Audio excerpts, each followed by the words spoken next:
The universe does not mourn what it destroys.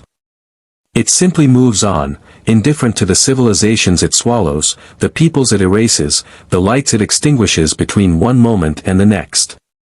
The Federation had built its entire philosophy around the belief that intelligent life was precious, that every culture deserved the chance to flourish, that exploration meant preservation as much as discovery.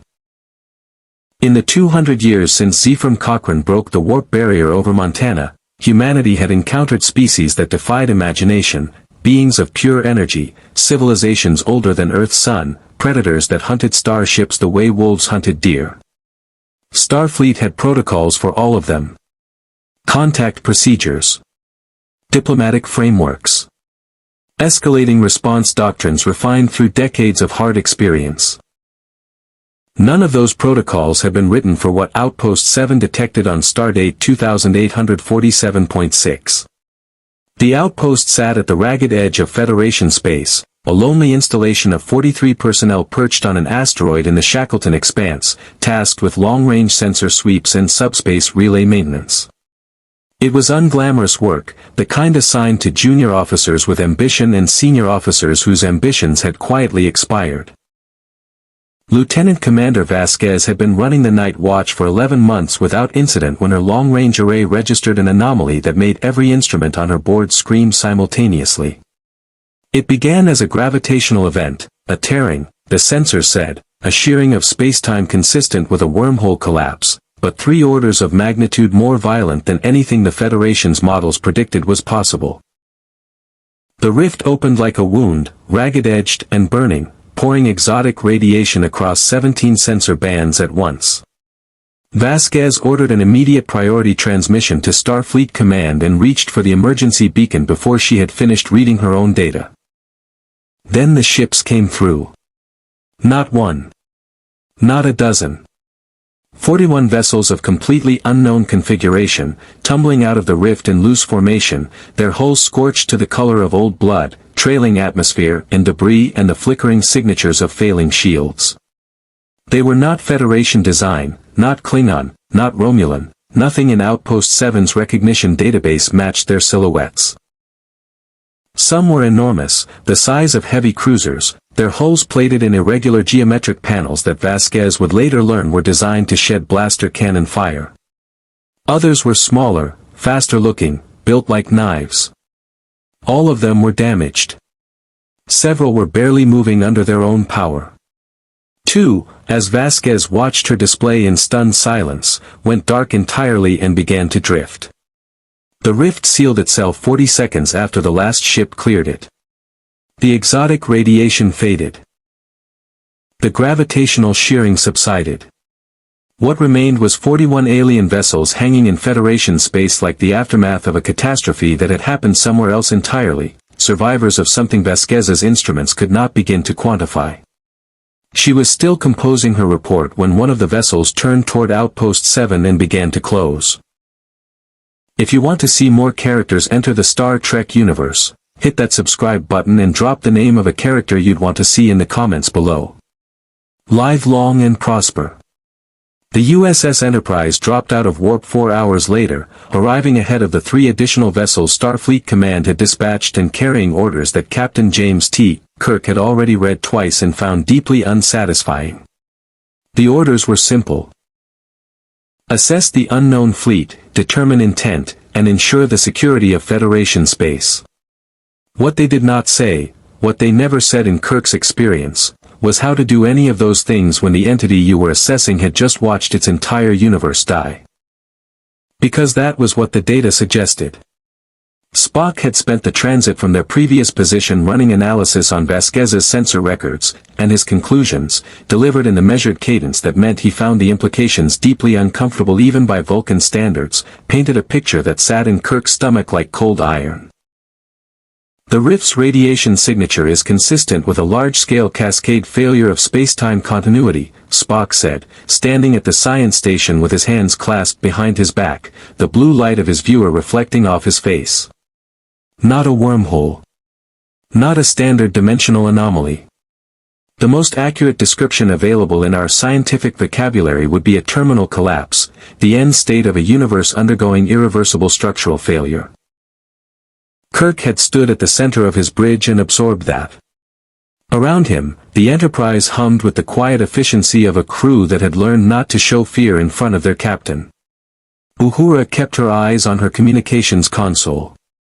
Sulu held their approach vector with the steady hands that never seemed to shake regardless of what appeared on the view screen. Chekhov ran the tactical display with the focused intensity of a young officer who understood that today's entry in the ship's log might end up in a history text. "You're saying their galaxy is gone," Kirk said. "I am saying their galaxy is in the process of becoming gone," Spock corrected with characteristic precision. "The collapse would not be instantaneous. But for any practical purpose, for any civilization existing within that continuum, the distinction is academic. There would be no return. No recovery. Whatever they left behind no longer exists in any form compatible with life."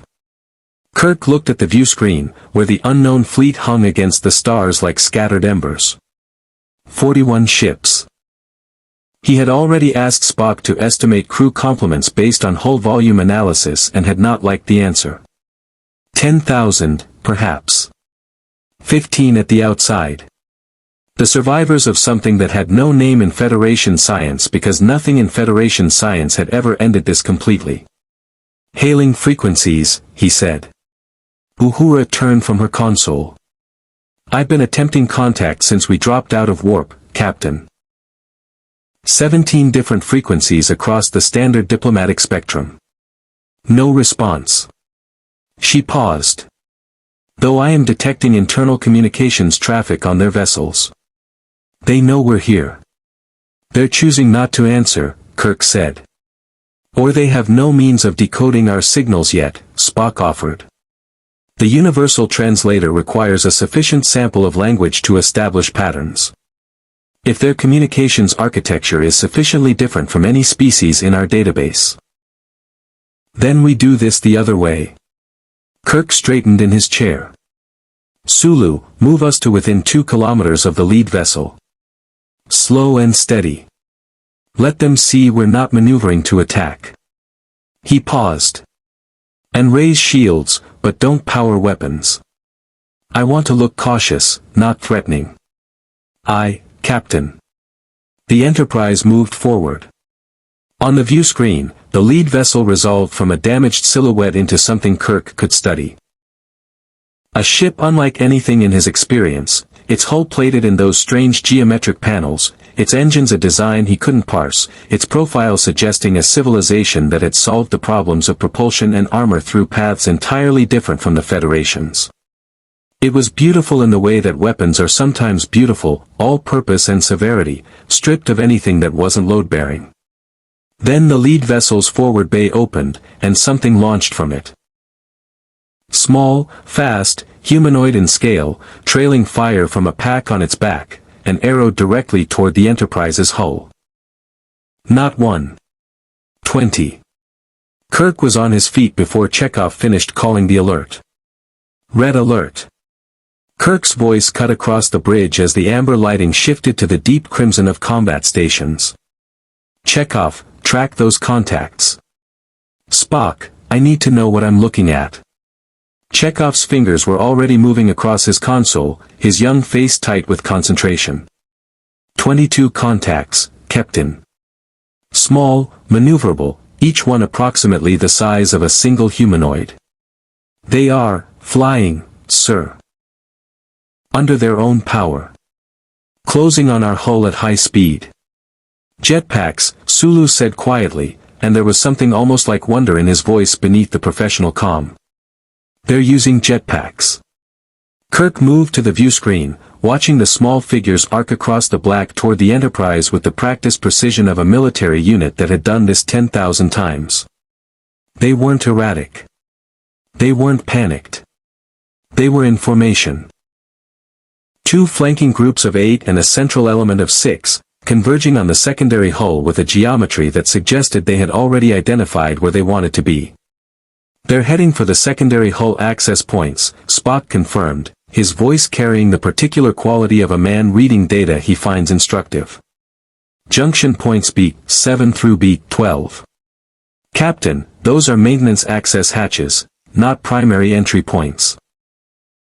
Whoever these individuals are, they have conducted a sensor sweep of this vessel and identified its structural vulnerabilities in the time it took us to close to 2 kilometers. Kirk absorbed that without letting it show on his face. Whatever was coming through those hatches, it had done its reconnaissance first. Security teams to all secondary hull access points, he said into the intercom.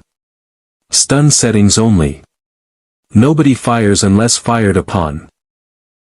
He clicked the channel closed and turned to Spock. Can we raise shields now without cutting off those people outside? Raising shields at this stage would have no effect on the boarding party, Spock said. They are already inside shield range and moving too fast to be excluded by a standard bubble configuration. However, he paused in a way that meant his next words would be uncomfortable. Raising shields now would likely be interpreted as a hostile act by the fleet outside. Given that we are surrounded by 41 vessels whose weapons capabilities we have not yet assessed, I would recommend against it. Agreed. Kirk stayed on his feet. Uhura, keep trying to raise them. Any frequency, any pattern. I want to be talking to whoever is in charge of that fleet before this goes any further. The first report came from Lieutenant Chen in Junction B9, 40 seconds after the alert. Her voice was controlled, but only just. Captain, they're through the hatch. 6 of them, fully armored. I've never seen armor like this, sir, it's not standard anything. They're not attacking but they're not stopping either. They walked right past my team like we weren't there. A pause, and in the background Kirk could hear the mechanical sound of boots on a deck plating, unhurried and deliberate. Sir, I discharged my phaser at the last one through. Point blank, full stun. He turned around and looked at me. Another pause. That's all he did, Captain. He just looked at me. Kirk and Spock exchanged a glance that communicated several things simultaneously. Where are they heading? Kirk asked. Toward the turbolift bank, sir. Deck by deck, they seem to know the ship's layout. They scanned us, Spock said again, and this time the note of clinical appreciation in his voice was unmistakable. They mapped the internal structure before boarding. They know where the bridge is. Kirk made his decision in the space of a breath. He had 2 options. Lock down the bridge, seal the turbolifts, and turn this into a siege that would end badly for everyone involved, or he could meet them. He had made first contact with beings that ate starships, beings that existed outside time, beings that regarded the entire human species as an interesting experiment. He was not going to barricade himself on his own bridge because 20 soldiers in impressive armor had come aboard uninvited. Spock, you're with me. Sulu, you have the con. He was already moving toward the turbolift. And someone get me a universal translator running on whatever language they're speaking to each other. They met the Mandalorians on Deck 7. There were 6 of them, standing in the corridor outside the turbolift bank with the easy stillness of people who had chosen their ground and were content to wait. Kirk had seen soldiers before, Klingon warriors, Starfleet security veterans, the hardened fighters of a dozen frontier worlds, and he recognized in these figures the particular quality of those who had moved beyond aggression into something colder and more permanent. They were not tense. They were ready, which was different. Tension implied doubt. Readiness implied that whatever came next, they had already decided how to handle it. Their armor was extraordinary. Kirk had enough tactical experience to assess it even in the moment of first contact, overlapping plates of a metal that caught the ship's light strangely, as if it were absorbing it rather than reflecting it, fitted over a base layer that suggested both flexibility and protection. Helmets sealed, visors dark. No visible insignia that meant anything to him, but several of them bore markings, painted sigils and clan symbols he couldn't read, that spoke of identity and belonging even across the language barrier. The one at their center was slightly shorter than the others but carried herself with the unmistakable gravity of command. She stood with her hands at her sides, not on her weapons, which Kirk noted and appreciated. On her chest plate, a symbol had been painted in white, a stylized raptor, wings spread, that looked like it had been added recently, over older paint that had been partially burned away. She spoke first. Her language was unlike anything in the translator's database. The universal translator flickered and struggled, producing fragments and approximations rather than clean meaning. But the tone was clear enough. It was not a threat. It was not a greeting, exactly. It was an announcement. Spock's translator caught enough to offer a working interpretation. "She is stating identity," he said quietly at Kirk's shoulder. "And a declaration of purpose, I believe." The word that keeps recurring, the translator is rendering it as something between path and creed and law. A concept that encompasses all three simultaneously. Kirk held the woman's gaze through her visor and spoke slowly, giving the translator time to work in both directions. "I'm Captain James T. Kirk of the USS Enterprise, representing the United Federation of Planets. You are in Federation space." He paused. "I know you've lost something. I don't know what yet, or how much. But I want to." The translator worked. The woman was still for a long moment. Then she reached up and removed her helmet. She was perhaps 40, with the face of someone who had been beautiful before survival had finished with her. Angular, dark-eyed, carrying a weariness so deep it had become structural, load-bearing, part of what held her upright. There was a scar along her jaw that was still healing. She looked at Kirk with eyes that had clearly decided, somewhere in the last several days, that there was nothing left to be afraid of. She spoke again. The translator, working from the sample it now had, produced something cleaner. "I am Alor Bo-Katan Kryze of Clan Kryze, last Alor of the Mandalorian fleet." She looked around the corridor, at the clean lines of the Enterprise, at the two Starfleet officers standing before her without weapons drawn, at the lights humming with reliable power in a universe that still worked. Something moved behind her eyes that Kirk couldn't name. "We did not come here by choice, Captain. We came here because there was nowhere else." The translator caught one more word, spoken under her breath, almost to herself, as she looked at the deck plating beneath her boots. Mandalore.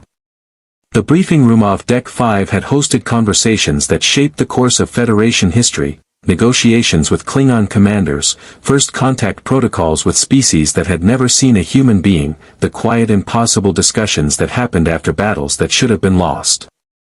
Kirk had sat at this table across from beings who wanted to kill him and beings who wanted to absorb him into a hive mind and beings who existed in three temporal states simultaneously. He had learned to read a room. This room was different. Bo-Katan Kryze sat across from him with two of her warriors flanking her, helmets replaced, and Kirk could see now what her people looked like beneath the armor. They were human, or close enough that the difference was academic at first glance. Bipedal, bilaterally symmetrical, the full range of human phenotype represented across the warriors present. It was the eyes that marked them, Kirk decided.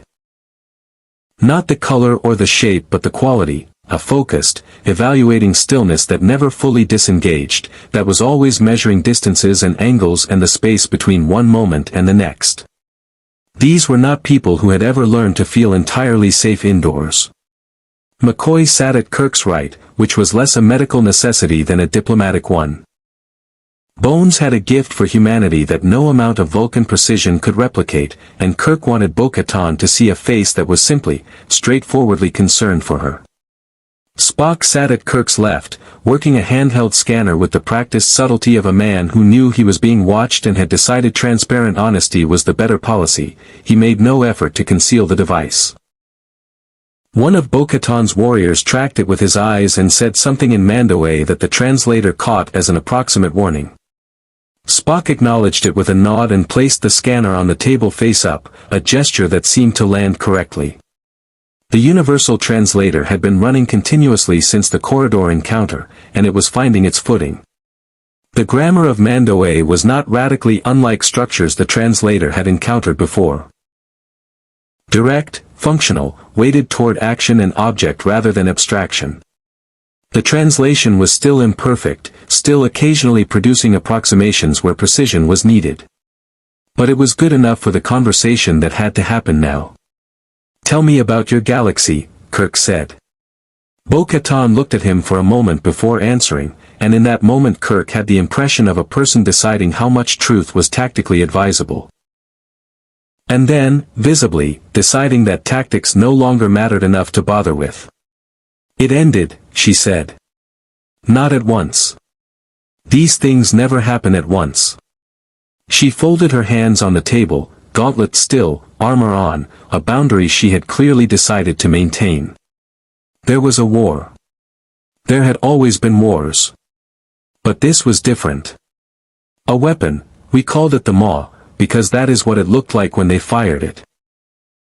A tear in the fabric of everything, fed by a reactor that consumed the energy of stars themselves.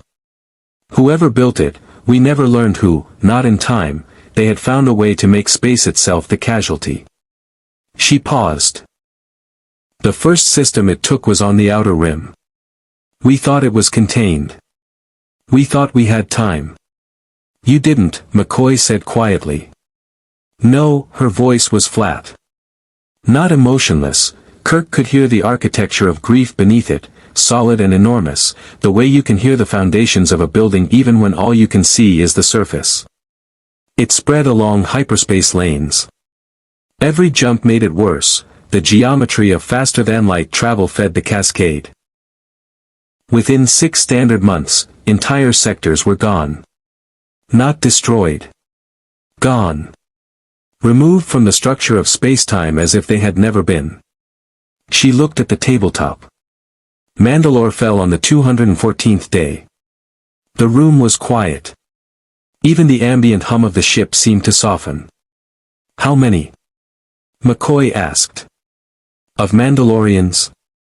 She met his eyes. Fewer than 9,000, now. There were more when we first fled. The rift crossing, she stopped, and something tightened in her jaw. The rift crossing killed 800 of us. Ships that couldn't make it through intact. Ships that came apart in the transition. She straightened. Of the galaxy we came from, of everyone who was not on those 41 ships when we jumped, there are none. Kirk had calculated it, sitting there, and he set the calculation aside because it was not useful. The number was beyond the scale at which human comprehension operated meaningfully. It was the kind of number that only existed as an abstraction, a symbol for loss that the mind could acknowledge but not feel. The armor, Spock said, and the apparent non sequitur made Bo-Katan turn to look at him. I have been conducting a passive analysis with your permission. The alloy your armor is composed of, the primary plating. We have no record of it in any Federation materials database. It is not a compound we can synthesize, nor one occurring naturally in this galaxy as far as we are aware. Bo-Katan studied the Vulcan for a moment. Beskar, she said. The translator offered no equivalent. It is found only on Mandalore. Our homeworld. A pause. Our former homeworld.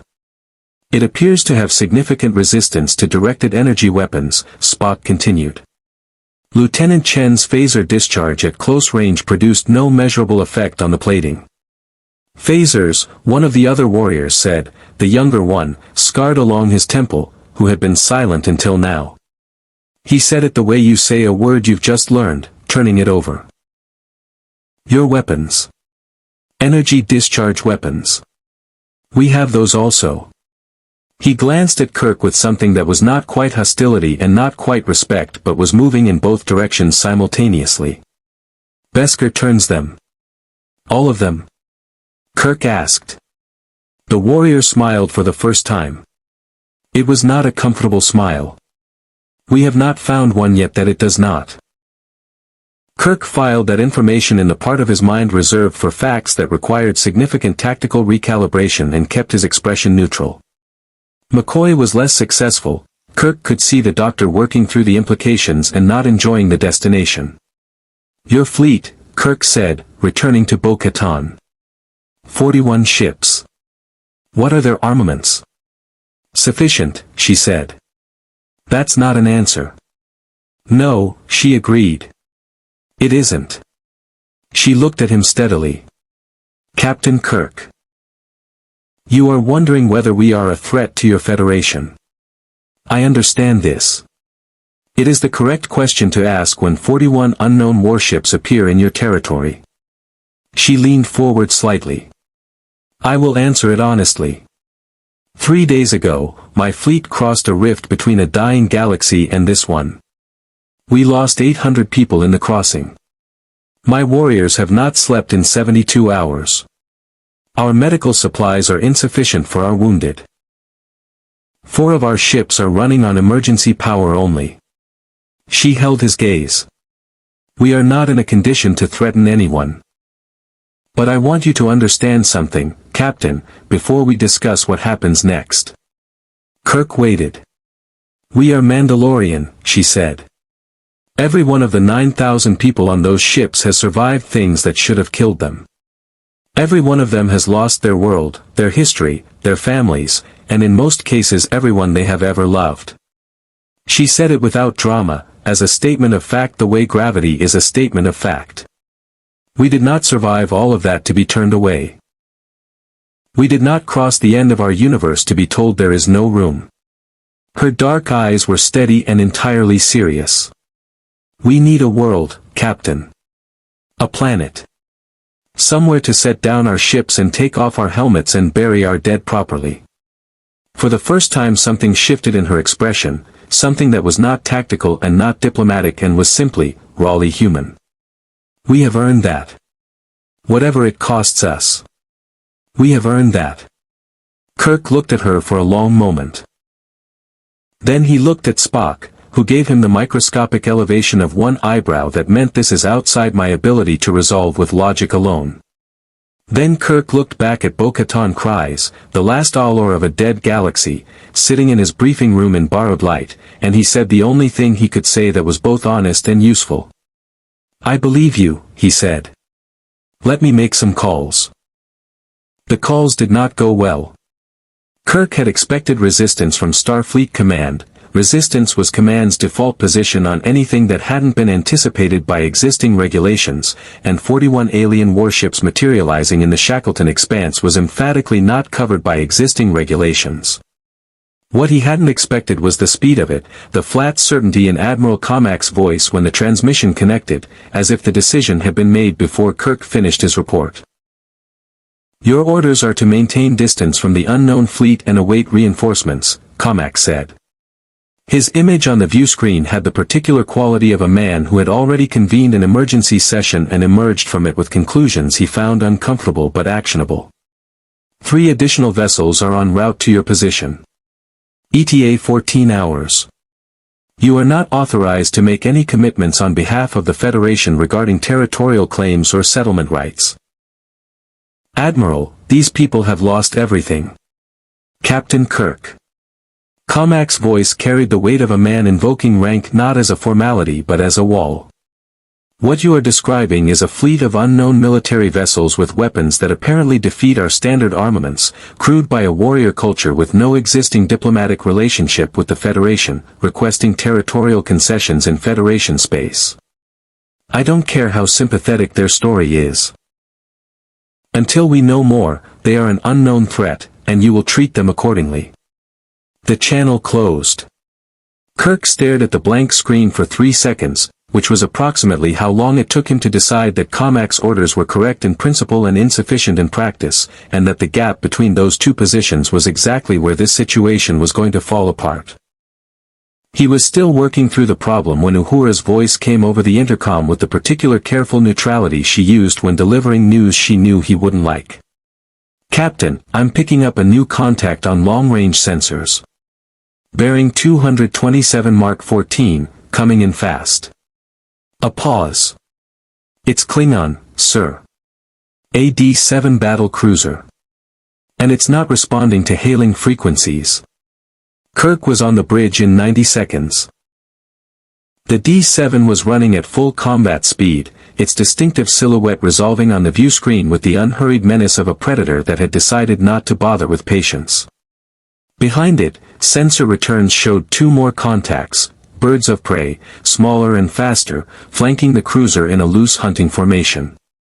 They had dropped out of warp at extreme phaser range and were closing without any of the cautious positioning that preceded a standard Klingon first contact. They weren't here for the Enterprise. They're broadcasting on an open channel, Uhura said. Not to us, Captain. To the Mandalorian fleet. Put it through the translator and on speakers. The voice that filled the bridge was deep, carrying the resonant aggression that characterized Klingon oratory even in its quieter registers, the sound of a culture that had decided centuries ago that the optimal volume for all communication was slightly louder than necessary. The translator worked for several seconds before producing output, struggling with the formality and specific vocabulary of what turned out to be a Klingon military hailing protocol of considerable antiquity, one used, Spock noted with visible interest, specifically when addressing an unknown enemy that had demonstrated combat capability worthy of acknowledgement. Warriors of the unknown fleet, the translation ran. I am Commander Core of the Imperial Klingon vessel Klothos. You have appeared in space that borders the Klingon Empire's sphere of interest. You have done so in ships that bear the marks of battle and carry weapons our sensors cannot fully catalog. You have sent boarding parties onto a Federation vessel and those boarding parties returned unharmed.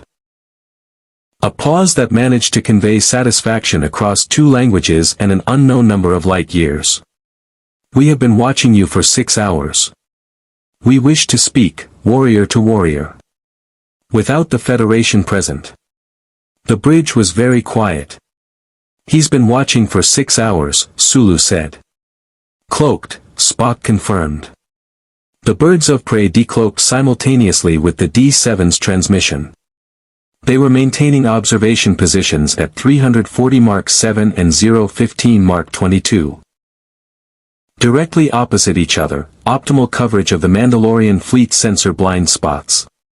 He paused. Commander Core is a careful man. Kirk knew Core. Had faced him across a negotiating table on Organia, had read his service record with the careful attention he gave to any Klingon commander whose name appeared in intelligence briefings with consistent frequency. Core was not a blunt instrument. He was a student of warfare in the fullest sense. Tactics, strategy, psychology, the long game of imperial positioning. The fact that he had spent 6 hours watching before making his move told Kirk everything about how seriously the Klingon Empire was taking the arrival of the Mandalorian fleet. The question was what Bo-Katan would do with the invitation. Kirk opened the channel to the briefing room where she and her warriors had been given quarters adjacent. A decision that had involved a pointed conversation with his security chief, who had raised objections Kirk found reasonable and overruled anyway. Alor Kryze. You heard the transmission. We heard it. Her voice was measured. I'd recommend against the meeting. I know you would. A pause. I did not ask for your recommendation, Captain. Kirk pressed the bridge of his nose with 2 fingers and reminded himself that she was not under his command, had never been under his command, and had demonstrated in the first 30 seconds of their acquaintance that she was going to make her own decisions about everything regardless of what he thought. The Klingon are not the Federation, he said. They don't have a prime directive. They don't have diplomatic protocols designed to protect refugee populations. What they have is an interest in your weapons technology and a cultural framework that respects military power above everything else. Then we speak the same language, Bokeatan said. That's what I'm afraid of. The transmission to the Klothos went out 11 minutes later, from the Mandalorian flagship directly, bypassing the Enterprise entirely. Kirk watched Core's ship adjust its heading toward the Mandalorian fleet with the smooth confidence of a man who had gotten exactly what he wanted, and he thought about the 14 hours before his reinforcements arrived, and the colony world 3 light-years away that his sensors had already confirmed the Mandalorian fleet had been running navigational calculations on, and the 9,000 people on those ships who had decided somewhere in the crossing that waiting for permission was a luxury they could no longer afford. Spock, he said quietly, what do we know about Core's current orders? Officially, Commander Kor is on a patrol assignment along the Klingon Empire's border with the Shackleton Expanse, Spock said. Unofficially, he paused with the careful precision of a man distinguishing between intelligence and inference. The Klingon High Council has been aware of the dimensional rift event since 40 minutes after it occurred. Kor's presence here is not coincidental. He was repositioned. He was sent here to evaluate them. And potentially to recruit them, yes. Spock turned from his viewer. Captain, if the Klingon Empire offers the Mandalorian fleet a world within their territory, a planet, resources, protection, in exchange for military alliance or access to Beskar metallurgy and weapons technology. Then we lose them, Kirk said. And the Federation gets a new threat on its border that it created by being too slow. He stood. What's the status of the colony world they've been calculating for? Chekhov answered without being asked, which was one of the qualities Kirk valued in him. Proxima Sigma 4, Captain. Federation Protectorate. Established colony, approximately 40,000 civilian inhabitants. Agricultural and mining settlement, designated under Federation Colonial Charter Article 7. He looked up. It is M-class, sir. Temperate. Large landmass, low population density relative to habitable area. 40,000 civilians on a world the Mandalorian fleet had already identified as a viable destination. 9,000 warriors who had been told that survival justified any cost. A Klingon commander currently making his most persuasive argument 2,000 kilometers away. Kirk looked at the view screen, where the Klothos was settling into position alongside the Mandalorian flagship with the ease of two predators who had decided, for the moment, that they were not each other's prey. Sulu, Kirk said, plot a course for Proxima Sigma 4. And get me the colonial administrator on subspace. Now. The colonial administrator of Proxima Sigma 4 was a woman named Reyes, 63 years old, 22 years in the colonial service, the kind of person who had chosen a frontier posting because she genuinely believed that the Federation's expansion into unclaimed space was the most important work a human being could do. She had dealt with crop failures and mining accidents and one memorable incident involving a subspace anomaly that had temporarily given her entire administrative staff the same recurring dream. She had not dealt with anything like this. How many ships, she asked, and her voice had the quality of someone doing arithmetic in their head while simultaneously trying to determine whether the answer would require evacuation protocols.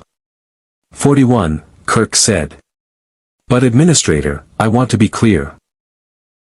They have not made an aggressive move toward your colony. They are aware of the planet. They have been running navigational calculations. That is all we know for certain. That is not nothing, Captain. No, Kirk agreed. It isn't. I need you to begin non-emergency precautionary preparations, identify your sheltering facilities, check your emergency subspace relay, account for all civilian personnel. Do it quietly. I don't want a panic.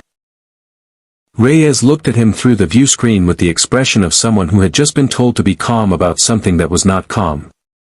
And what are you going to do, Captain? Everything I can, Kirk said, which was the most honest answer available, and closed the channel before she could ask him to be more specific.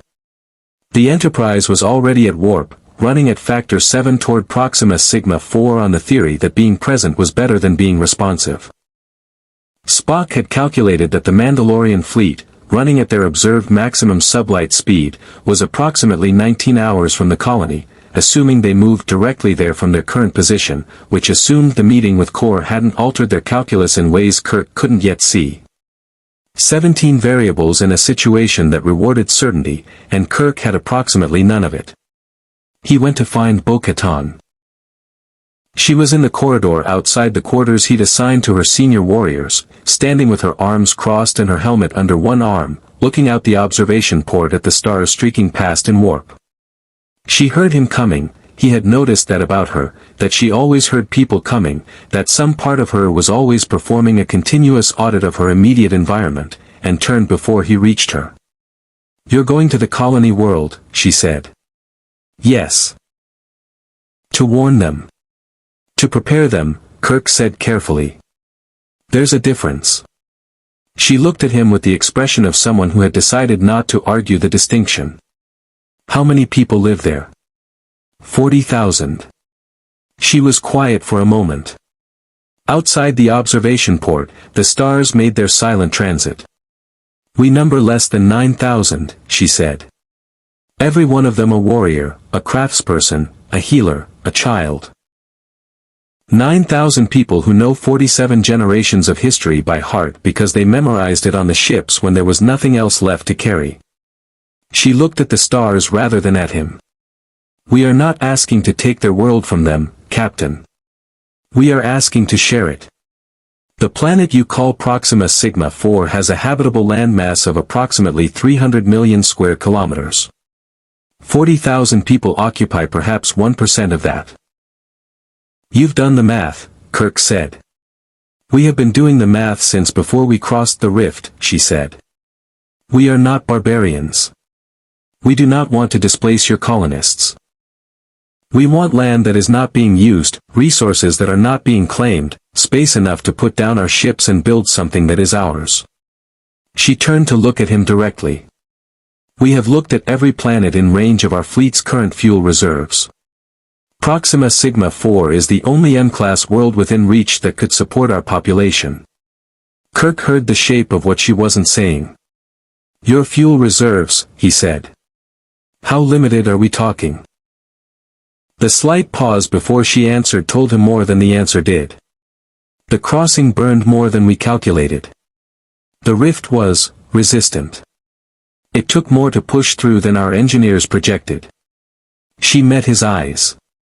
We have enough fuel for one more warp jump of any significant distance. Perhaps 2 shorter ones. She held his gaze steadily. Proxima Sigma 4 is not a choice we made because it was convenient, Captain. It is the choice we made because it was the only one available. Kirk stood with that for a moment. The arithmetic was brutal and simple.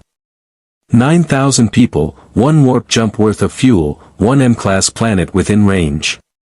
The Mandalorian fleet wasn't positioning for conquest. It was positioning for survival, which was different and in some ways more dangerous, because people who were positioning for conquest could be deterred. People who were positioning for survival had already decided that the alternative was unacceptable. What did Core offer you? Kirk asked. Bo-Katan's expression shifted. Not much, but Kirk had been reading people across diplomatic tables for 15 years. A world, she said. Within Klingon territory. Resources.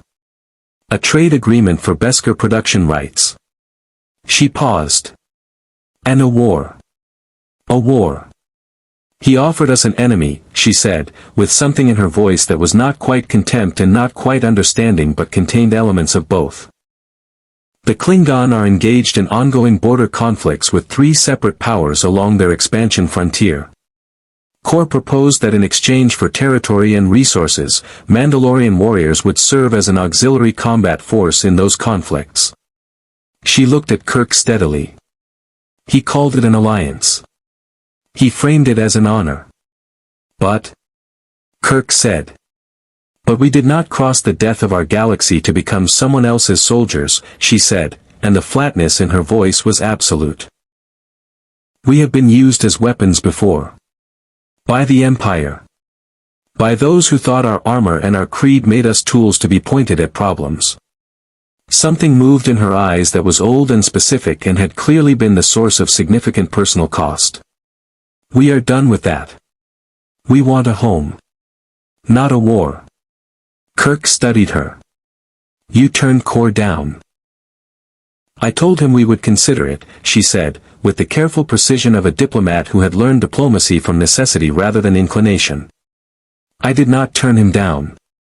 I cannot afford to turn anyone down entirely until we have somewhere to stand. She looked at him with the directness that he had come to understand was simply how she communicated, no performance, no layering, just the fact laid flat on the table. You understand what I am telling you, Captain. If the Federation will not help us, I will go back to Core. Not because I want his war. But because my people need a planet, and I will do what I must. The stars continued their transit outside the observation port. Somewhere 3 light-years ahead, 40,000 people were beginning quiet precautionary preparations that they didn't fully understand the need for. Somewhere behind them, a Klingon commander was writing a report to the High Council that Kirk could already outline in his head. Unknown warrior culture, superior armor, weapons technology of significant interest, declined initial offer but door remains open. There's something else you need to know, Kirk said. Starfleet Command has ordered me not to make any commitments regarding territorial or settlement rights on behalf of the Federation. Bo-Katan absorbed this without visible reaction. Then what are you doing here, Captain? Kirk thought about that for a moment. About Comac's flat certain voice and the 3 ships 14 hours out and the 40,000 civilians on a planet that was, by every measurement that mattered to the 9,000 people on those ships, the only viable option they had. I'm buying time, he said.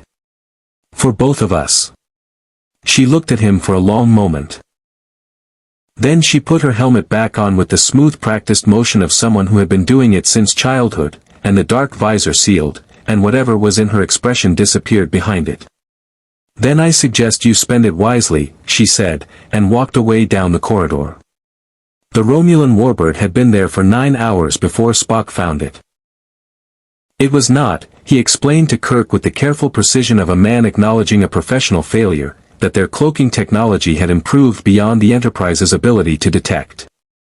It was that whoever was commanding the vessel had positioned it with exceptional skill, parked in the sensor shadow of a gas giant at the edge of the Proxima system, using the planet's magnetosphere to scatter the tachyon bleed that Federation sensors used to locate cloaked ships. It was patient, disciplined work, the kind that required an intimate understanding of both Romulan cloaking physics and Federation detection methodology. Tal Shiar, Kirk said, not as a question. Almost certainly, Spock confirmed. A standard Romulan naval commander would not have the detailed knowledge of Federation sensor protocols necessary to execute this concealment this precisely. The Tal Shiar trains its field operatives specifically in Federation detection countermeasures. He paused. They have been here long enough to have observed our arrival, our communication with the colonial administrator, and very likely our conversation with Alor Kryze in the corridor, if their listening technology is current generation, and I have no reason to assume it is not. Kirk looked at the sensor display where Spock had highlighted the warbird's position. A ghost of a reading, barely distinguishable from background noise, visible only because Spock had known what he was looking for and had spent 40 minutes looking for it. They followed us from the Shackleton Expanse. They followed the Mandalorian fleet, Spock corrected. We were secondary. They would have maintained observation of the Rift event and tracked the fleet's movement. Our arrival simply gave them additional data. He folded his hands. Captain, the implications of Romulan interest in this situation are significant. The Tal Shiar does not deploy field assets of this caliber to gather intelligence on events that do not represent either a threat or an opportunity of the First Order. Or both, Kirk said. Or both, Spock agreed. Kirk thought about the geometry of the situation. The Mandalorian fleet, 19 hours out from Proxima Sigma 4 and dwindling that number with every passing moment. Course D7 and its 2 birds of prey, which had followed at a discreet distance when the Enterprise went to warp, not pursuing, not engaging, simply maintaining observation with the patient confidence of a player who had not yet decided when to make his next move. Starfleet reinforcements still 11 hours out. 40,000 civilians on a planet that was beginning to understand, in the quiet way that frontier communities develop instincts for trouble, that something was wrong.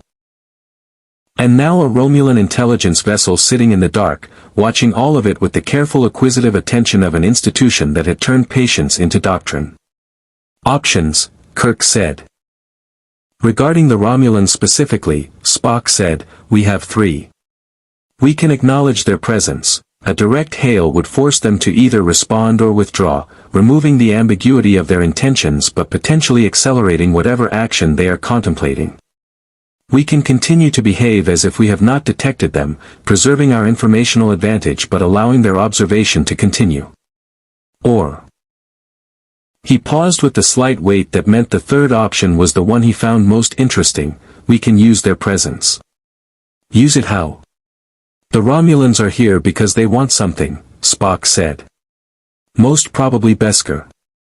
The metallurgical properties alone would represent a significant advancement over existing Romulan armor technology, and the weapons applications are considerable. If the Tal Shiar believes they can acquire it through purchase, through manipulation of the Mandalorians, through some offer we cannot yet anticipate, they will move toward that goal. He looked at Kirk steadily. But the Mandalorians do not want to be weapons. Alor Kryze said so explicitly. If the Romulans make an approach and it is the wrong kind of approach, which, given the Tal Shiar's methodology, it almost certainly will be, the Mandalorians' reaction to that approach could either clarify their intentions toward the Federation or complicate them in ways that are difficult to predict. Kirk was quiet for a moment.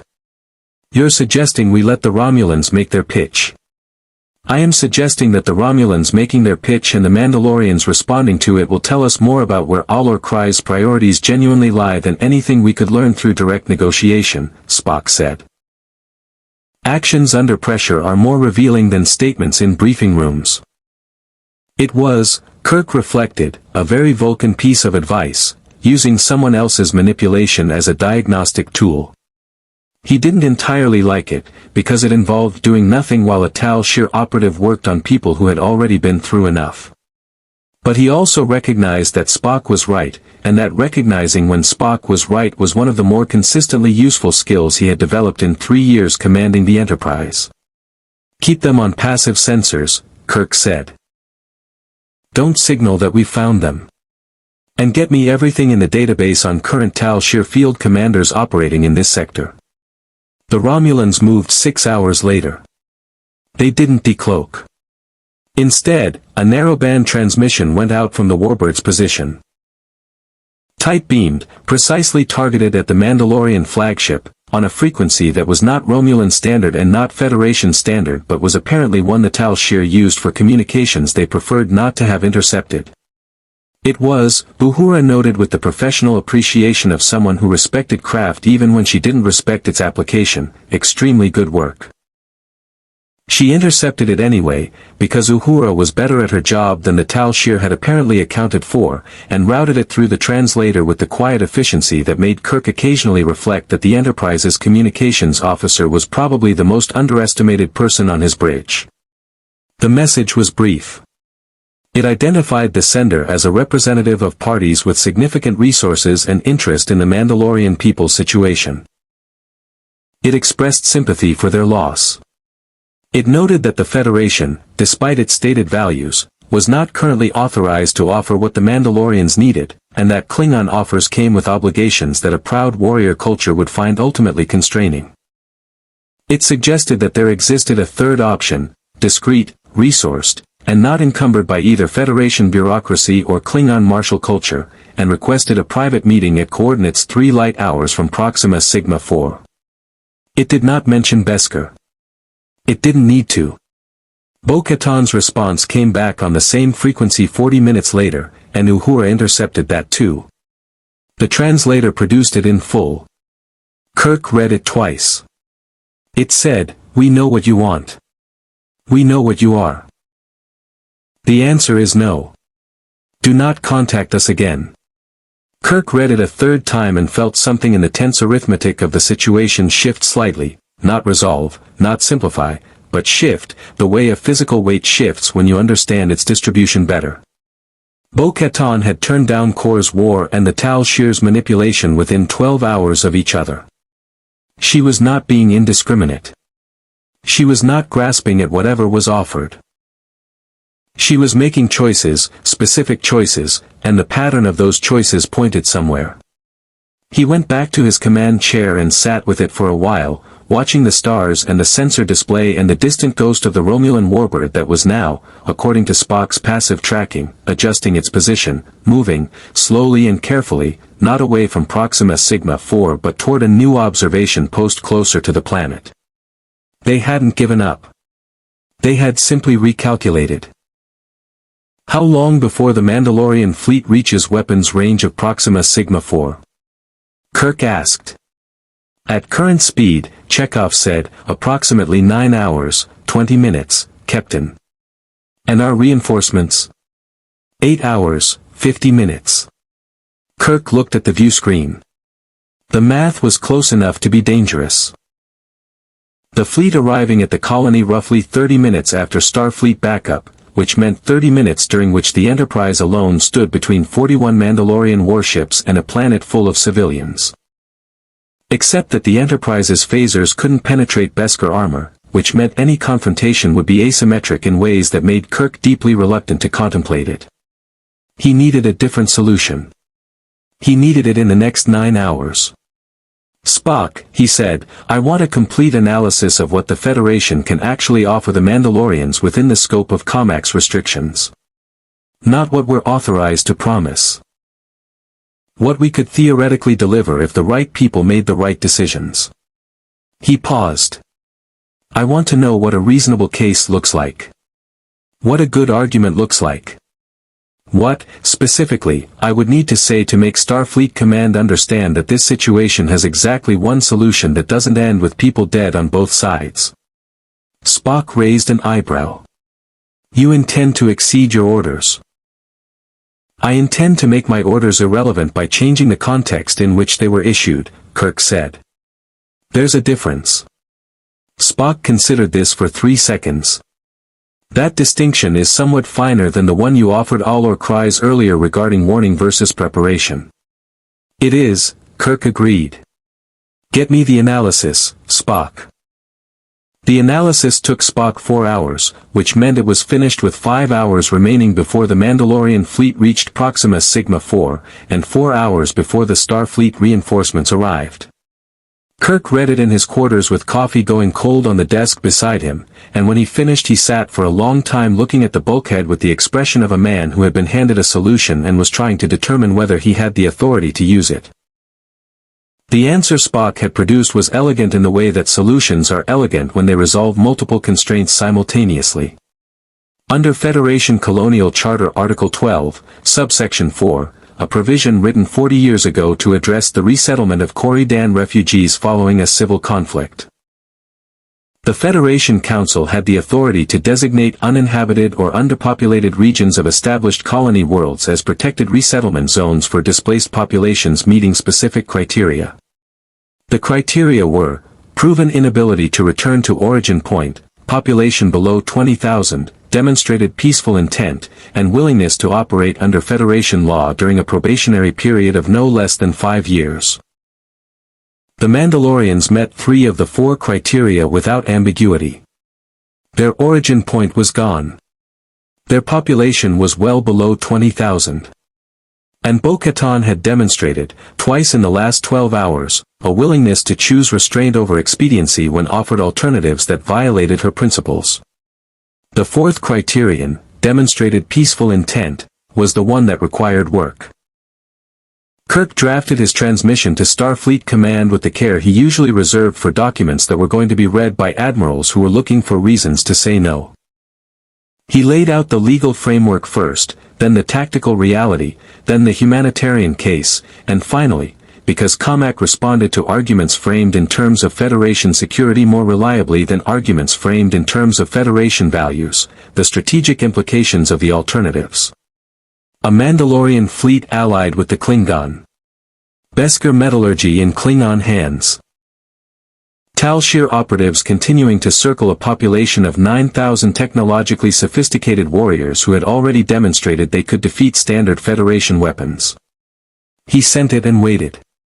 The response came in 50 minutes, which was fast enough to tell him that COMAC had been anticipating some version of this move and had prepared his answer in advance.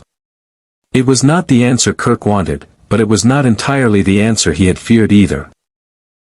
The Federation Council, COMAC said, was convening an emergency session to review the Article 12 provisions. A decision would be reached within 72 hours. In the meantime, Kirk's orders remained unchanged, no commitments, no territorial agreements, maintain security of Federation space and civilian populations.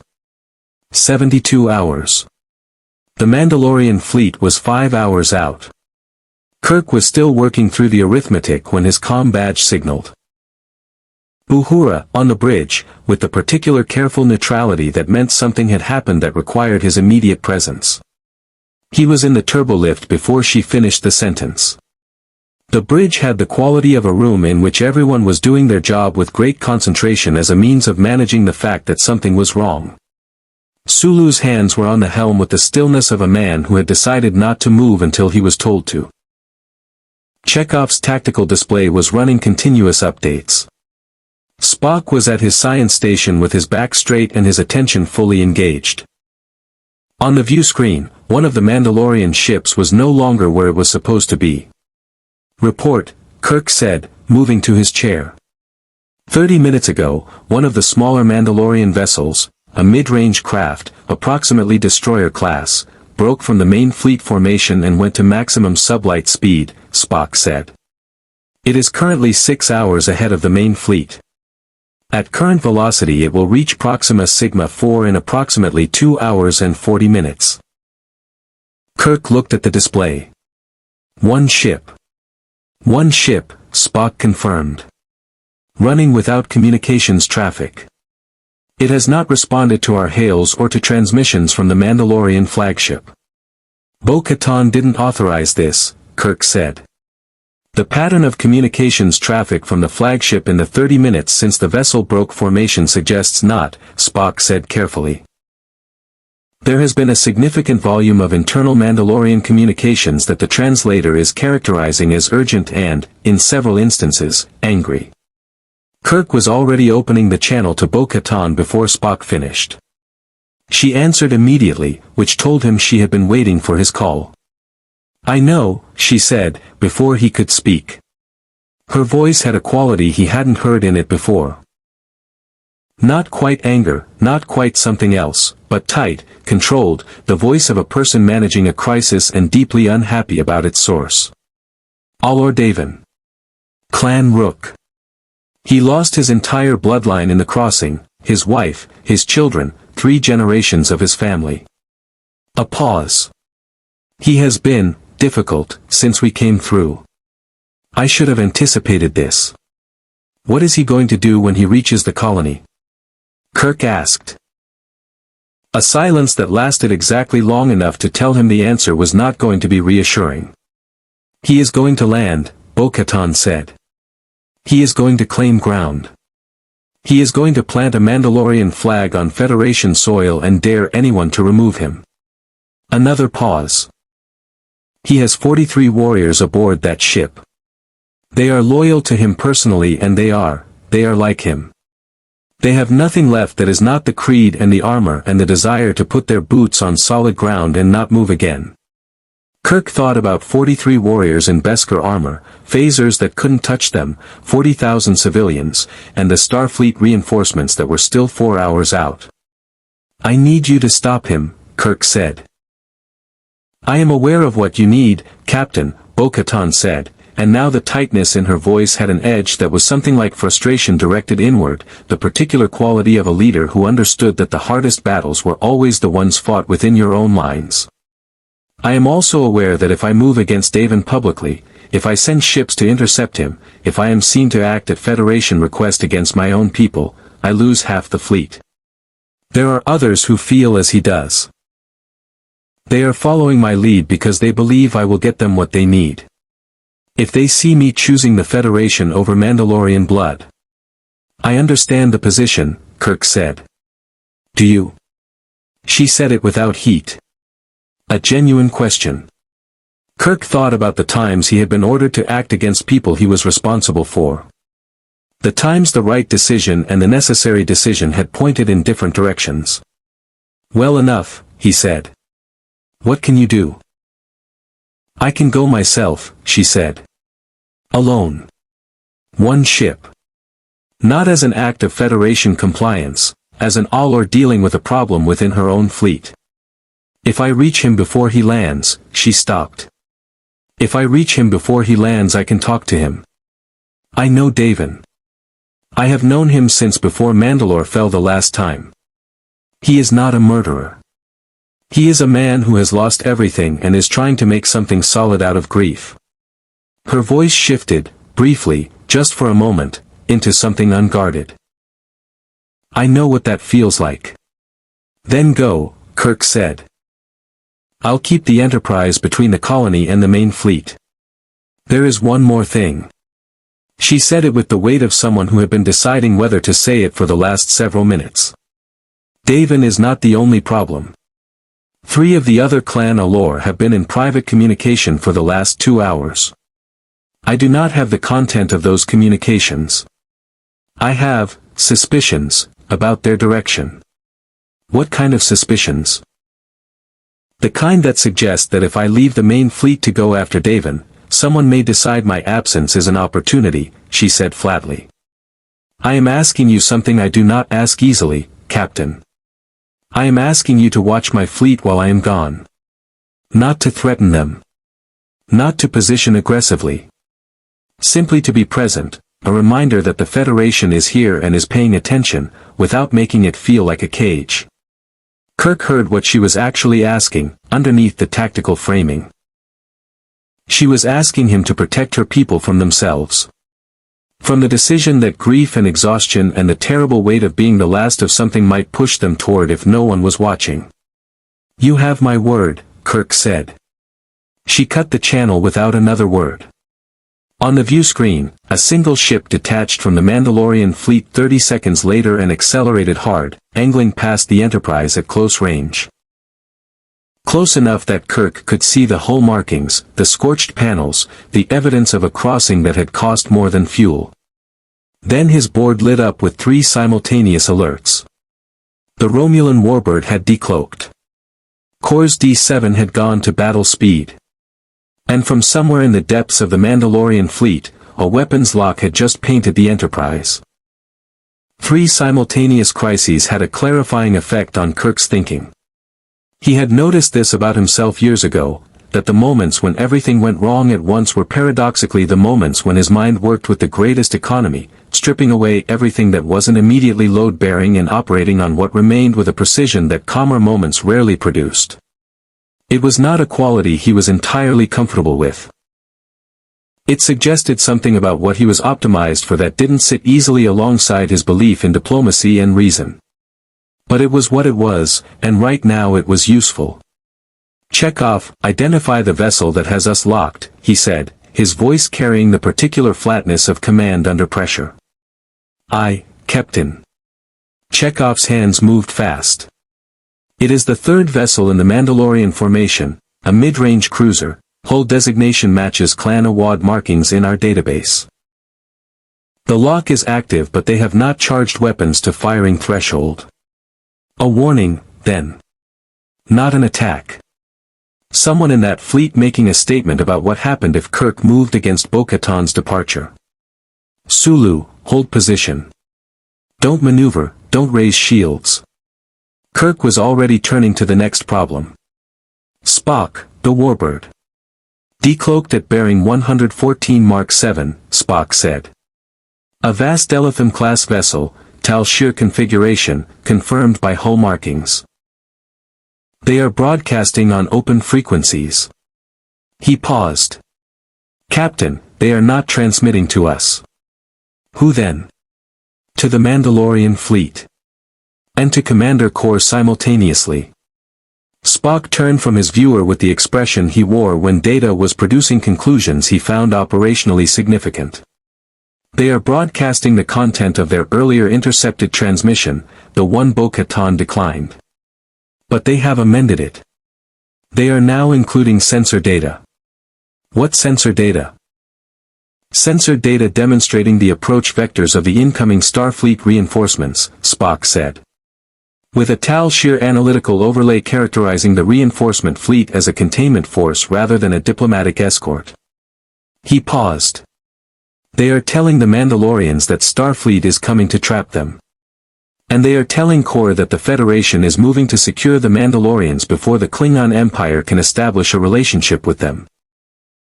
Kirk absorbed this in approximately 1 second and recognized it for what it was, a move designed not to achieve any single outcome but to create maximum instability across all parties simultaneously. If the Mandalorians believed the reinforcements were a trap, they would move on the colony now, before the ships arrived. If Kor believed the Federation was cutting him out, he would accelerate his own approach. If both things happened at once, the situation collapsed into a confrontation that the Tal Shir could observe from a safe distance and exploit in the aftermath. It was not a plan aimed at winning. It was a plan aimed at making everyone else lose. It was, Kirk reflected grimly, very good work. Uhura, get me a channel to Kor. Now. He's already hailing us, Captain. Of course he is. Put him on. Kor's face filled the view screen with the expression of a Klingon who was enjoying himself in the way that only a Klingon who had spent his career waiting for exactly this kind of situation could enjoy himself, fully, genuinely, without any of the performance that humans brought to displays of satisfaction. His eyes were bright and his posture carried the forward lean of a man who had just been handed the initiative and intended to use it. Kirk, he said, with the warmth of a predator greeting a known quantity. The Romulans are being helpful today. They're being destabilizing today, Kirk said. There's a difference. For them, those are the same thing. Kor's eyes moved briefly past Kirk's shoulder, taking in the bridge with the unhurried assessment of a man building a tactical picture. You have a weapons lock from the unknown fleet. You have a Romulan intelligence vessel broadcasting inflammatory information to all parties. You have a rogue element from the unknown fleet running toward a civilian population. He paused with evident pleasure. And your reinforcements are still, he checked something off screen. 3 hours and 40 minutes away. What a complicated afternoon you're having. What do you want, Kor? I want what I have always wanted, Kor said. Glory, honest battle, and the advancement of the Empire's interests, not necessarily in that order. He leaned forward. But I am also a practical man, Kirk. These warriors, these Mandalorians, they are remarkable. I have been listening to their communications since before you knew I was here. I have been reading their culture through their behavior, their formations, the way they speak to each other. They remind me of what the Klingon people were before the High Council became a political body rather than a military one. Something in his voice shifted, briefly, just for a moment, into a register that was not tactical. I do not want to see them destroyed in a three-way confrontation that serves no one's genuine interest. Kirk studied him.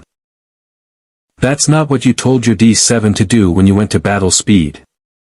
Battle speed is how I show respect, Kor said, with complete sincerity. What I am telling you, Kirk, is this: the Romulans are attempting to trigger a confrontation. I have no more interest in fighting their battles for them than you do. But I will not stand down while you position reinforcements to contain a warrior people who have earned better than containment. He held Kirk's gaze. Deal with the Romulans. I will deal with the weapons lock. And then you and I are going to have a conversation about what happens to the Mandalorians that neither of our governments is going to entirely like. Kirk looked at him for 3 seconds. In his experience, Klingon commanders were reliably honest about their intentions in the short term and reliably pursuing imperial interests in the long term, and the art of dealing with them was understanding which of those was currently operational. Kor was being honest right now. The question was what the long-term interest looked like. But the immediate problem was the Romulans. Sulu, bring us about to bearing 114 Mark 7. Full impulse. Kirk turned to Uhura. Get me a channel to the Warbird. They won't respond to. They will respond to this, Kirk said. Open a channel on their frequency, the one they used for their private transmission to the Mandalorians. Use our intercept data to match their encoding. Uhura's fingers moved across her console with swift precision, and Kirk watched her expression shift from doubt to focused professionalism as the channel opened. You're on, Captain. Romulan vessel, Kirk said, keeping his voice level and his words direct. We have your transmission content, your position, your hull designation, and your encoding protocols. This conversation is being recorded and will be transmitted to the Federation Council, the Klingon High Council, and the Romulan Senate simultaneously unless you withdraw from this system within the next 10 minutes. He paused. The Senate, in my experience, takes a dim view of Tal Shir operations that create diplomatic incidents with the Federation and the Klingon Empire simultaneously without authorization from the Praetor's office. I would be very surprised if this operation has that authorization. A silence that lasted exactly long enough to be meaningful. Then the Warbird's engines powered up and it swung onto a new heading, moving away from Proxima Sigma 4 with the smooth unhurried motion of a vessel that had decided to reposition rather than retreat, maintaining dignity while extracting itself from a situation that had become untenable. They're withdrawing, Chekhov confirmed. Moving to the edge of sensor range, Captain. Not leaving entirely, but far enough, Kirk said. Good enough for now. He turned back to the view screen where Kor was watching all of this with undisguised appreciation. Nicely done, Kor said. The weapons lock, Kirk reminded him. Kor turned from the screen for a moment, said something in Klingon that the translator rendered as a series of commands involving honor obligations and tactical restraint, and when he turned back the lock indicator on Kirk's board had gone dark. Done, Kor said. Now. You have approximately 3 hours before your reinforcements arrive and this situation becomes a committee decision. I suggest we use them. He settled back in his command chair with the ease of a man who had positioned himself exactly where he wanted to be. I have spoken with Alor Kryze. Briefly, before she departed. She is a remarkable woman, she speaks the way Klingon commanders spoke before we learned to speak for audiences. He looked at Kirk with an expression that was serious beneath its surface satisfaction. She told me something in that conversation that I believe you should know. Kirk waited. She told me that the 3 Alor whose communications concerned her, Clan Awad, Clan Saxon, Clan Vizsla, have been discussing something specific, Kor said. Not landing on the colony. Something larger. The fleet carries ground forces, Kirk. Full complement. 9,000 Mandalorian warriors in Beskar armor represent a military force that your phasers cannot stop and that even my disruptors would struggle with in close-quarters engagement. He held Kirk's gaze steadily.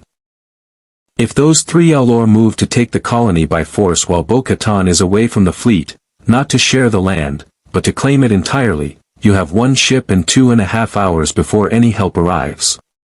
The bridge was very quiet. Can your D7 help hold the line? Kirk asked. Kor smiled, a real smile, complicated and genuine. Now we are having the conversation I wanted to have, he said. Bo-Katan found Daven on the surface. He had landed his ship in a wide valley 6 kilometers from the colony's outer agricultural perimeter, in a meadow of alien grass that moved in the wind like something breathing. By the time her vessel touched down 40 meters away, he had already deployed his warriors in a loose perimeter and was standing at the center of them with his helmet off and his face turned up toward the sky. A sky that was pale blue shading toward gold at the horizon, with a sun that was not Mandalore's sun but was a sun, solid and present and indifferent to everything that had been lost. She walked across the meadow toward him alone, her helmet under her arm, her weapons holstered. Behind her she could hear the settlement sounds of the colony drifting on the wind, machinery, voices, the distant movement of agricultural equipment. 40,000 people living their ordinary lives with no idea how close the geometry of necessity had brought something enormous to their doorstep. Daven heard her coming. He turned when she was 20 meters out, and she saw in his face what she had been afraid she would see, not aggression, not the hot reckless energy of a warrior who had decided to burn everything down. Something quieter and more final than that. The face of a man who had decided where he was going to stop. Alor, he said. The word was respectful and entirely unmoved. Daven. She stopped 5 meters away and looked at him, at the set of his shoulders, the way his hands hung at his sides, the specific quality of stillness that she recognized because she had felt it herself in the weeks after the crossing, in the dark hours when the fleet was running on emergency power and the star charts showed nothing familiar in any direction. The stillness of a person who has used up all the reasons to keep moving and needs a new one. "I found it," he said, and gestured at the valley, the sky, the alien grass moving in the wind. "This is where I stop." "You can't stop here," she said. "Not like this." "My children are dead," he said. The words were flat, factual, a statement of physics. "My wife is dead. My parents are dead. Everyone who shared my blood going back 7 generations, dead. The ground they were buried in, gone. Not destroyed. Gone. There is no grave to visit. There is no marker to leave flowers at. There is nothing." He looked at the sky again. "I need ground, Bokeatan. I need to put my boots on something that will still be here tomorrow. That is all I need." "I know," she said. "Then let me have it." "I cannot let you take it from people who are already living here," she said. "That is not the creed." The creed. He stopped, and something moved in his face that was not anger but was in the same family. The creed did not save Mandalore. The creed did not save my children. The creed is words, Bo-Katan, and words did not survive the crossing. 43 warriors survived. I survived. And I need ground. She stood with that for a moment. Around them the meadow was quiet and the alien grass moved and the distant sounds of 40,000 ordinary lives continued their indifferent transit. "There is ground," she said. "There is land on this planet that no one is using. More land than we need. I have been working toward that. A negotiation, a legal framework, a way to put our people on this world without blood. Kirk is working toward it. It is not guaranteed. But it is possible, and it is possible today, and if you take this valley by force you make it impossible forever." She held his gaze. "Not just for us. For every Mandalorian who comes after us. We will be the people who took a Federation world by force. That is the story they will tell. That is what our children's children will inherit." Daven looked at her for a long time. "You believe Kirk will deliver this?" "I believe Kirk is the kind of man who does not make promises he cannot keep," she said. "And I believe he has not promised me anything, which means he is being honest about what is within his power." She paused. "He is also, right now, standing between our fleet and a confrontation that 3 of our Alor are pushing toward, with 1 ship and no backup for another 2 hours, because he gave me his word he would watch our people while I came for you." Something shifted in Daven's expression. "Awad. Saxon. Vizsla. Yes." He was quiet. "Then, how bad?" "Bad enough that I need to be back at that fleet," she said. "And I need you with me. Not behind me, with me. Because what is coming in the next 2 hours is not a battle I can fight alone, and you are the best combat commander in this fleet, and I need you thinking about Mandalore's future instead of standing in a field on a planet that is not ours yet." The word yet landed where she intended it to land. Daven looked at the sky one more time. Then he put his helmet on, and turned to his warriors, and said something in Mandoe that Bo-Katan's translator rendered as a stand-down order combined with a declaration of intent that she would not fully parse until later, something about returning to claim what was owed, but through the front door. They were back in their ships in 4 minutes. On the Enterprise, Kirk was managing the arithmetic of a situation that had narrowed to its essential geometry. The 3 dissident Alor had moved their ships to the forward edge of the Mandalorian formation, 6 vessels in total, positioning with the unhurried confidence of commanders who had done their calculation and arrived at a number they were satisfied with. They had not opened fire. They had not transmitted demands. They were simply moving, slowly and deliberately, toward Proxima Sigma 4, and the message encoded in that movement was as clear as any hail. Course D7 had positioned itself off the Enterprise's port bow, and the two birds of prey had gone to flanking positions that covered the approaches to the colony from above the orbital plane. It was not, Kirk reflected, the defensive formation he would have chosen. It was better, the Klingon tactical mind operating on instincts developed over centuries of exactly this kind of confrontation. Kor had said nothing in the last 40 minutes. He was simply there, engines hot, a presence in the geometry of the situation that the dissident Alor would have to account for in their calculations. The Starfleet reinforcements were 90 minutes out. Bo-Katan's ship dropped out of warp at the fleet's perimeter with 55 minutes to spare. She broadcast on the fleet's internal frequency, and whatever she said in Mando A, it was long and it was not quiet and it was clearly not a request. Kirk couldn't follow all of it. The translator caught perhaps 70%, enough to understand that she was invoking history, invoking the creed's actual text rather than the interpretation the dissident Alor had been operating on, invoking the names of the dead with a specificity that made the reading feel less like a speech and more like a reckoning. Then Daven spoke. Briefly. For sentences that the translator rendered as, I went to the surface. I stood on the ground. I came back. This is the Alor's negotiation to finish. The 6 vessels at the forward edge of the formation held their position for 11 minutes. When it ended, the formation was intact and the dissident Alor were in their place within it, and Bo-Katan's voice, when she opened a channel to the Enterprise, had the quality of someone who had been in a firefight that left no visible marks. Captain, she said. How long until your reinforcements arrive? 62 minutes, Kirk said. And the Federation Council's decision on Article 12? Still in session. Kirk paused. Bo-Katan, what you just did is not finished, she said. Saxon and Vizsla accepted the creed argument. Awad did not. He has agreed to stand down for now, but his agreement has a condition. She paused with the weight of someone delivering a number they know is going to require negotiation. He wants a Federation commitment. Not in 72 hours. Not when the Council finishes its session. He wants something he can show his warriors before those reinforcement ships drop out of warp.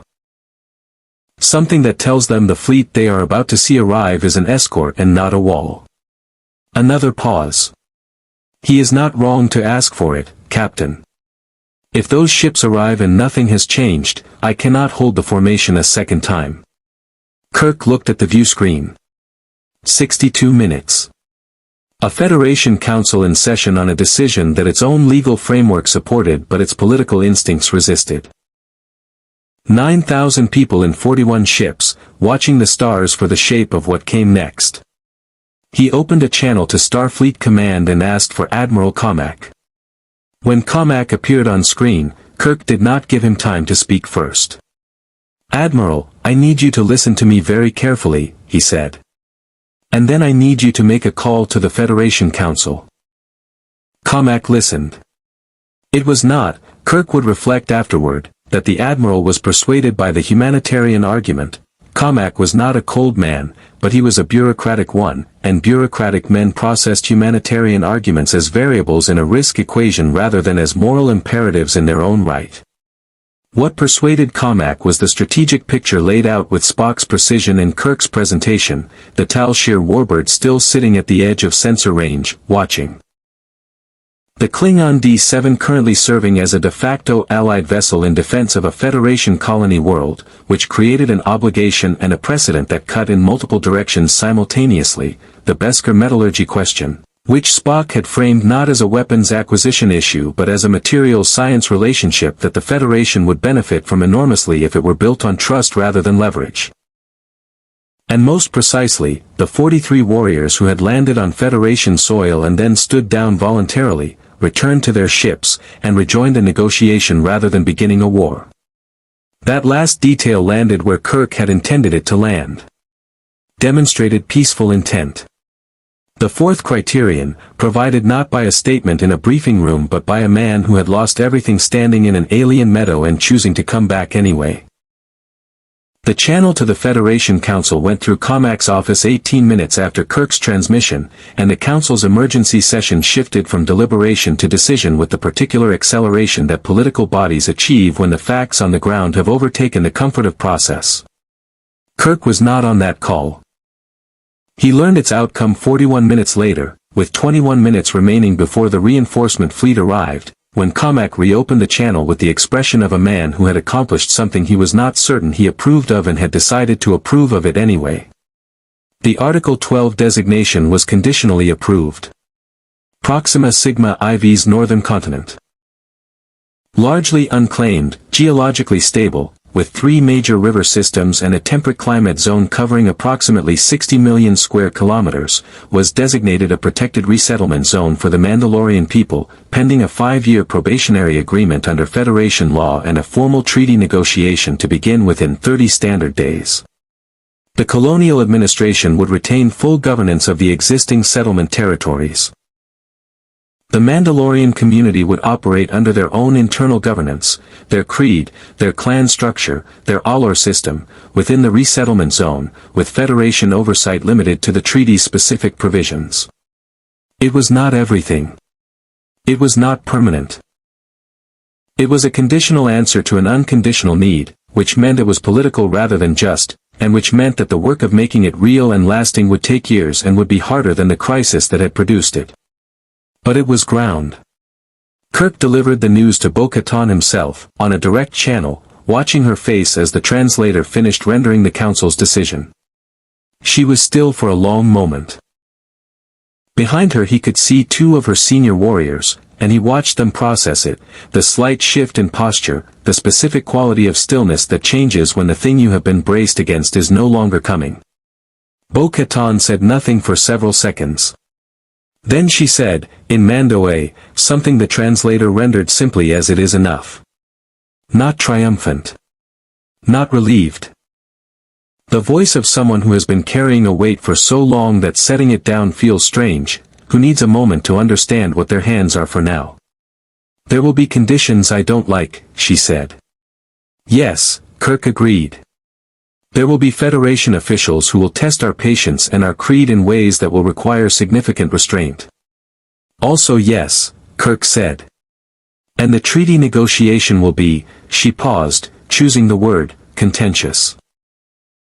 I would expect nothing less from either side, Kirk said. And then, because it was true and because she had earned hearing it, you held your fleet together through something that would have broken most commanders. What you did out there, that was not a small thing. She looked at him through the viewscreen with the dark steady eyes that had decided somewhere in the last several days that there was nothing left to be afraid of, and something in them had shifted. Not softened, exactly, but opened slightly, the way a door opens when the person behind it has decided the person knocking is not a threat. You kept your word, she said. That is not a small thing either. The reinforcement fleet dropped out of warp 19 minutes later. 3 Starfleet vessels arriving in formation, their running lights steady against the black, their arrival precisely the shape of institutional power that could have meant containment or escort depending on everything that had happened in the hours before. The Mandalorian fleet held its formation and did not power weapons and did not change heading, and the reinforcement vessels took up positions that were, by the specific geometry of their arrangement, an escort rather than a wall. Kor watched all of this from his D7 with the expression of a man making detailed mental notes. When Kirk opened a channel to the Klothos to formally acknowledge the Klingon commander's role in holding the situation stable, Kor received it with the grace of a man who had gotten something of value even from an outcome he hadn't entirely engineered. He said that the Mandalorians were remarkable and that the Klingon Empire would be watching their development with interest. He said it in the specific way that meant the High Council's report would describe today as an intelligence-gathering success regardless of the actual outcome. Then he said, privately, off the record, in a tone that Kirk recognized as genuine beneath its performance, they are the kind of people who make history, Kirk. Watch what they build. The Mandalorian fleet began its approach to Proxima Sigma 4 in the late afternoon of the colony's local time, moving in formation through the system with the careful deliberate pace of people who understood that the way you arrive somewhere matters, that the first image of your people that a new world forms will be the image they carry forward. Bo-Katan had clearly communicated something along those lines to her fleet, because the approach was textbook.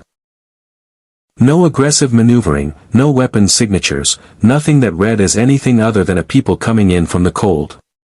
Kirk watched from the bridge as the first Mandalorian ships entered orbit, their scorched hulls catching the planet's reflected light, 41 vessels that had crossed the death of a galaxy still holding formation, still intact, still flying the clan sigils and Beskar silver markings of a culture that had refused, across every conceivable pressure, to stop being itself.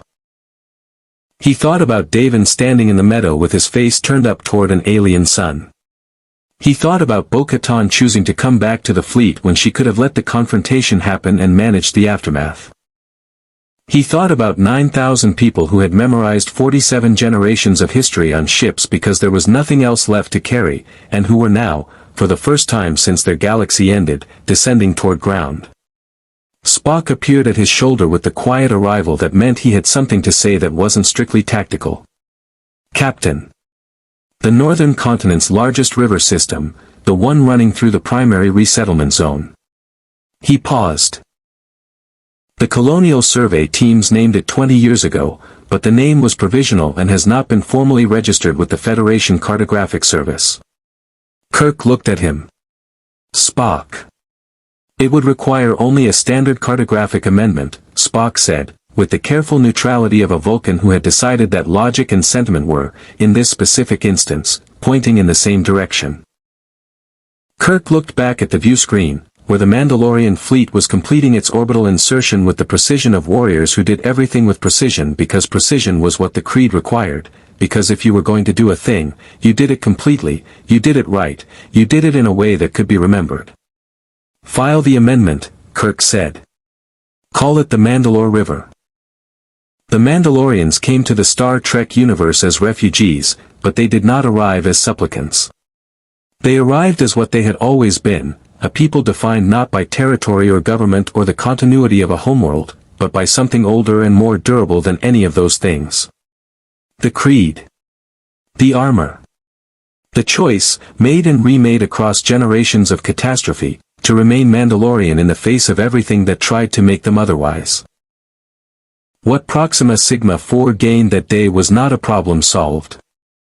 It was a complication embraced, the particular kind of complication that the Federation had always, at its best, understood as the point rather than the price. 41 ships. 9,000 survivors. A northern continent that would never be the same. Bo-Katan Kryze would spend the next 5 years in treaty negotiations that tested her patience, her creed, and her understanding of what it meant to build something instead of simply defending it.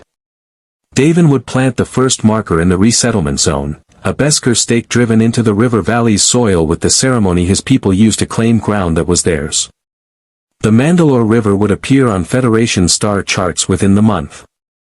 The Tal Shiar would not stop watching. Kor's report to the High Council would generate 3 separate follow-up intelligence operations. And somewhere in the northern continent's unexplored highlands, a Mandalorian forge would begin producing the first Beskar worked in this galaxy, a sound like history being made, because that is exactly what it was. Kirk filed his report and noted, in the final line, that the Prime Directive said nothing about people who had no home left to return to. Live long and prosper.